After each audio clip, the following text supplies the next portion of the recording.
Hey, what's up, everybody? Welcome to episode number 75 here on season number 2.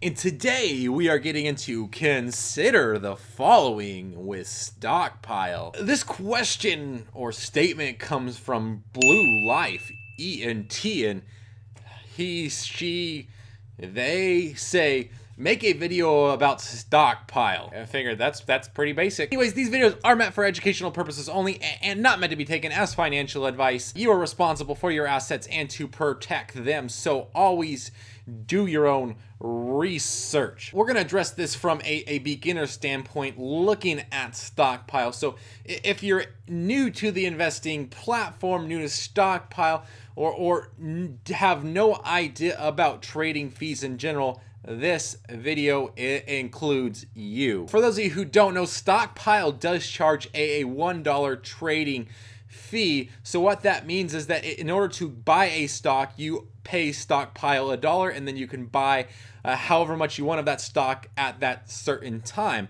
And then also, in order to close the position or sell the stock, you have to again pay them another $1 to sell as much stock as you want. So for instance, if you bought $100 worth of stock, you would pay them $1, and then you would owe $99 worth of stock. And then you could later on and turn around and sell $50 worth of stock, and you would have $49 worth of stock, and then also Stockpile would take another $1, and then in order for you to close the entire position, you would have to sell the rest of it, and then Stockpile would also take another $1 on top of that. So in essence, you would be paying Stockpile $3 for that entire trade. This app actually does promote, like, you can start investing with $5 or buy a stock for only $5 because they do offer fractional share purchases, which I think is great. However, the $5 investment, to break it down real honestly, is you make your first purchase of $5, stock takes that first $1, leaving you left with $4 of equity in a company, or $4 worth of stock. On that stock, in order to break even,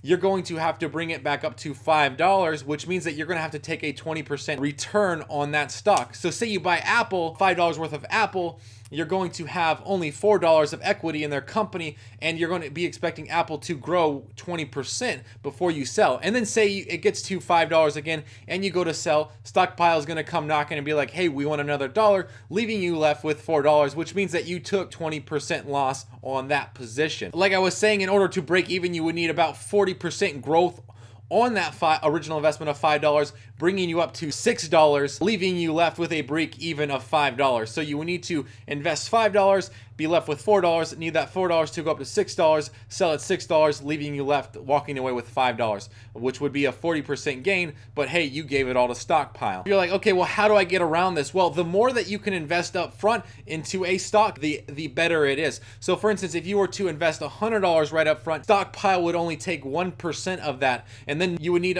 another 2% growth in order to sell at a profit. So you would need to have that original investment grow by 2% or more in order to break even or take a profit, because basically Stockpile is going to want their $2 for that trade, for the buying and selling. However, you made some more trades in there by selling like partial position, then you would need even more growth because Stockpile would be taking their money even more. If you're like, okay, well I only got a certain amount of money to invest, a small amount of money to invest, what would be a good way to maybe look at investing through Stockpile? And for those of you guys who don't know, Stockpile actually has a DRIP program. It's called Dividend Reinvesting Program.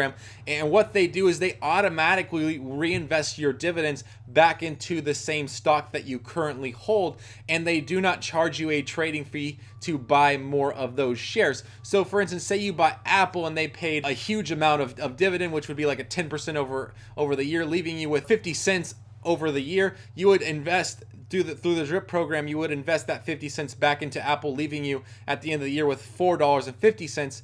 And that's not including growth, but you got to take into consideration that they did take that $1 upon the original investment. So that's what I would look at in regards to a beginning investor that's looking to get into Stockpile, is utilizing the DRIP program. So only buying ETFs and stocks that offer dividends on your investment. And this would be so that way you're not losing a whole lot of capital on your trades of buying more stock, that you can just use the money from those dividends to buy more shares in that company. We will leave it right there. Let's go ahead and dive into the question of the day, which is, when is censorship warranted? And really, there's not really much need for censorship, except for when it comes to YouTube and them cutting my monetization. Then we can go ahead and censor the out of this. I'll just go ahead and get off my soapbox right there. But like I always say, if you got any questions regarding Stash, Acorns, Robinhood, as well as general investing advice, business, Etsy coaching, post those questions down below. Don't forget to subscribe up here and check out my What the Heck is with Stockpile. Check out that video right here. And as always, thank you for watching. I really appreciate it.